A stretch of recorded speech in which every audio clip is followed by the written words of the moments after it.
Hello students, আমি আবার চলে এসেছি তোমাদের কাছে ইংরেজি ট্রান্সলেশন বই নিয়ে। ইংরেজি শেখার একটা সহজ উপায় হলো বাংলা থেকে ইংরেজিতে অনুবাদ করা। সেই জন্য আমি নিয়ে এসেছি এই ডাফ অ্যান্ড ড্যাটের স্কুল ইংলিশ ট্রান্সলেশন বাঞ্চ। এই বইটা যদি তোমরা রেগুলার করো তাহলে অল্প দিনের মধ্যেই বাংলা থেকে ইংরেজি অনুবাদ করতে করতে একদিন নিজেই ইংরেজি লিখতে ও বলতে পারবে। সেই জন্য বলছি, তোমরা যারা এখনও আমার এই চ্যানেলটা সাবস্ক্রাইব করোনি, তোমরা আমার এই চ্যানেলটা সাবস্ক্রাইব করবে, লাইক করবে এবং শেয়ার করবে। তাহলে প্রতিদিন আমি যে 5টা করে বাংলা থেকে ইংরেজি ট্রান্সলেশন করি সেটা তোমাদের কাছে চলে যাবে এবং তোমরা এটা ফলো করলে অল্প কিছু দিনের মধ্যেই ইংরেজি করতে পারবে। তো আরম্ভ করি। দেখো, এখানে লেখা আছে চাঁদ আকাশে আছে। তো প্রথমে কি দিতে হবে? সাবজেক্ট, তারপরে ভার্ব, তারপরে অবজেক্ট। এখানে সাবজেক্টকে চাঁদ, যার সম্বন্ধে বলা হয় তাকে বলে সাবজেক্ট। তো চাঁদের সম্বন্ধে বলেছে, সেই জন্য চাঁদটাই দিলাম। দ্য মুন, এটা হলো সাবজেক্ট। সাবজেক্টের পর ভার্ব হবে। ভার্ব কি? যে ওয়ার্ডের দ্বারা হওয়া বোঝায় তাকে বলে ভার্ব। চাঁদ আকাশে, মানে চাঁদ হয় আকাশে। তাহলে হয় ইংরেজি ইজ, এটা ভার্ব। আকাশে মানে আকাশের মধ্যে, মধ্যে ইংরেজি ইন, আকাশ ইংরেজি the sky, in the sky, এটা হলো অবজেক্ট। ইংরেজি সেন্টেন্স তৈরি করতে গেলে প্রথমে দিতে হয় সাবজেক্ট, তারপরে ভার্ব, তারপরে অবজেক্ট। যেটা আমি আগেই বলেছি, আশা করি তোমরা এতদিনে বুঝতে পারছো যে সেন্টেন্স করার প্রথম নিয়ম হচ্ছে সাবজেক্ট, ভার্ব, অবজেক্ট। সেন্টেন্সটা খুঁজে বার করতে, সেন্টেন্সের মধ্যে সাবজেক্টটাকে খুঁজে বার করতে হবে। এখানে সাবজেক্টকে কার সম্বন্ধে বলা হয়েছে? চাঁদের সম্বন্ধে। তাহলে চাঁদটা দেবো আগে, এটা হলো সাবজেক্ট। সাবজেক্টের পরে কি হয়? ভার্ব হয়। ভার্ব দিলাম। কাকে বলে ভার্ব? যে ওয়ার্ডের দ্বারা হওয়া বোঝায় তাকে বলে ভার্ব। হয় চাঁদ হয়, দ্য মুন ইজ, কি হয় না তো আকাশে, মানে আকাশের মধ্যে, ইন দ্য স্কাই। এখানে ইনটা হলো প্রিপোজিশন আর ইন দ্য স্কাই গোটাটাই হচ্ছে স্কাই।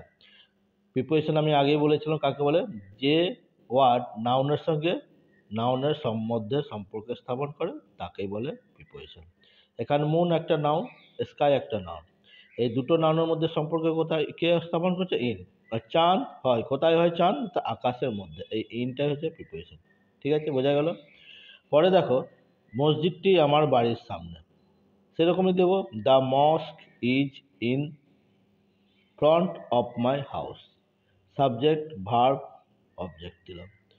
আকাশ আমার মাথার উপরে, কার সম্বন্ধে বলেছে? আকাশের সম্বন্ধে। তাহলে প্রথমে কি দিব? The sky. Is verb, over our head. এখানে আকাশের মাথার উপর বলেছে বলে ওভার। মনে রাখবে, অন মানে ওভার, অন মানে উপর, ওভার মানে উপর। তো অন কখন হবে? যখন কোনো জিনিস টাচ হয়ে থাকবে, টেবিলের উপর বইটি আছে, বইটি টেবিলের উপর টাচ হয়ে আছে, তখন অন হবে। আর মাথার উপরে আকাশ, মানে আকাশটা তো আমাদের মাথার টাচ হয়, সেই জন্য ওভার হবে। বোঝা গেল?